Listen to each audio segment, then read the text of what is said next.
Look at these three bedrooms. They are beautiful, aren't they? Well, maybe from the point of view of design. However, any Feng Shui master would be very disappointed when entering these spaces. In fact, each of them features at least one Feng Shui cardinal sin. Can you guess which ones? Stick with me until the end if you want to find out. Hello, language and culture enthusiasts. Welcome or welcome back to Multicultural Lingo. You've loved my previous video about decluttering, so today we're continuing our journey into the realm of Feng Shui, the ancient Chinese art of harmonizing ourselves with our homes. Feng Shui is not about superstition or magic. It's all about welcoming the vital energy called qi into our spaces and letting it flow freely so that it can bring us well-being, balance, and yes, even money. In my latest videos, I already went through the basics of Feng Shui, so that today we can dive a little deeper and find out how to arrange and decor our bedrooms for good Feng Shui. Yes, because a bedroom shouldn't just look good, but also feel good. So, how can we make it into a room that radiates positivity, invites relaxation, and promotes restful sleep? Let's jump right in and answer this question. But before that, please like this video and subscribe to my channel. It really helps me and motivates me. First, let's see another basic principle of Feng Shui, the command position. This concept, and also known as the power position, is a cornerstone of Feng Shui practice, and you'll need it to arrange things correctly not only in your bedroom but also in any other room. But what exactly is it? It's the area that is furthest from the door but still provides a clear view of the entrance. It's not about being a control freak, but rather about having a sense of security and control over your environment. Why is it so important? Well, if you always have the door on site, nobody can sneak into your room and hurt you or steal from you. You feel safe and balanced, and you can focus on your life.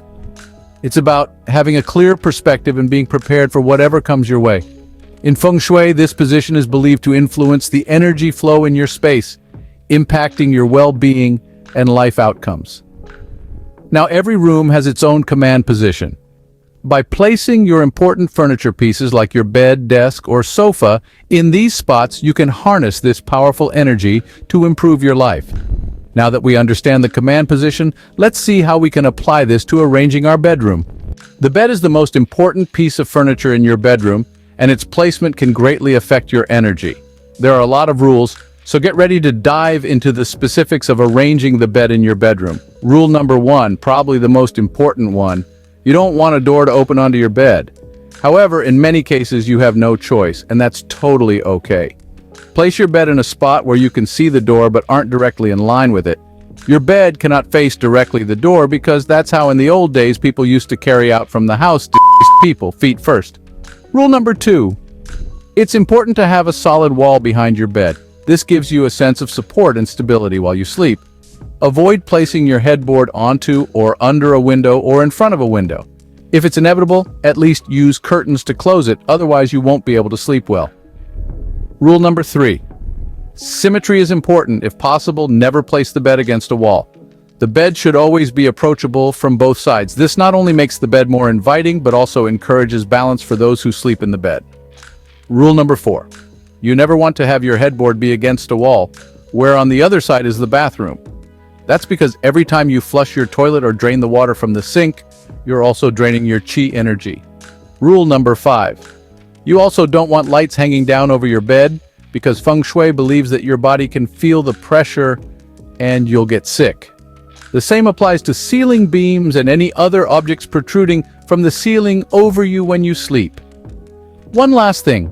Avoid storing anything under your bed. In Feng Shui, the space under the bed should be clear to allow the energy to circulate freely around you while you rest. Also, do you remember about Xiao Ren from the previous video? Never have shoes and slippers out in the open, with your bed in the perfect position. Let's move to another important piece of furniture: the desk. Now, your desk represents your work and career, and in general, it should find its place in a study or another room different from the bedroom. The bedroom should be a relaxing, rejuvenating space, and having your desk here can shift the energy from restful to stressful. However, hey, more and more people nowadays live in smaller apartments and space is at a premium. So if you work and sleep in the same space, that's totally fine. Feng Shui gives us tools to place a desk in a bedroom without disrupting our restful environment. Rule number 1. You should ideally use partitions or at least create 2 separate areas. One for relaxation, the other for work. If it's not possible, at least avoid as much as possible having your desk directly facing your bed. This is because your work energy, represented by your desk, can potentially infiltrate your rest time, symbolized by your bed. So, where should you place your desk? Well, the desk is another main piece of furniture, so you already know the answer. Rule number 2. The desk should also be in a commanding position. Find a spot where you can see the door, but your desk is not directly in line with it. When you're sitting at your desk, you should have a clear line of sight to the door. This puts you in a position of control, allowing you to see opportunities as they come into your life, represented by the door. However, to ensure your desk is not directly in line with the door. In Feng Shui, this is considered a harsh flow of energy, as the energy entering the room from the door rushes too rapidly towards the desk, creating a stressful environment. Rule number 3. Don't put your desk directly facing a wall. You won't be feeling safe and calm while working because you won't be able to see what's happening behind your back. If it's inevitable, hang a small mirror on the wall above your desk so that you can use the reflection to get a glimpse of the door. Remember, the goal here is to create a harmonious balance between work and rest. Your desk should be a space that encourages productivity when needed, but doesn't interfere with your much-needed relaxation time. And speaking of mirrors, let's explore a few more elements that can bring your bedroom Feng Shui to a whole new level. We've covered the essentials of bedroom Feng Shui, but there's more to consider. Decluttering, for instance, is an essential practice in Feng Shui. Everything in your bedroom should be stored behind doors in a cupboard, a closet, or in drawers. By cleaning up and organizing your space, you're not just tidying up physically, but also clearing your mental landscape. Next, let's talk about lighting. Proper lighting is crucial in Feng Shui as it sets the mood and energy of a room.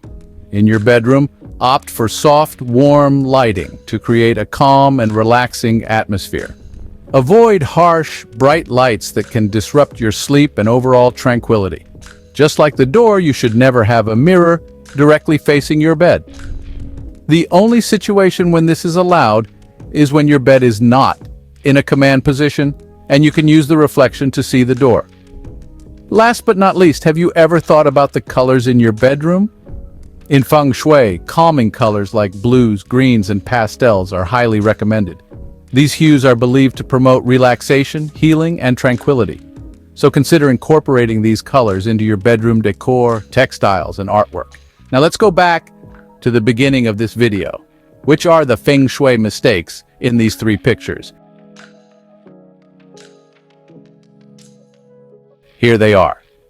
And that's it, folks. If you enjoyed this video, don't forget to leave me a comment, subscribe, and hit the notification bell for more language and culture content.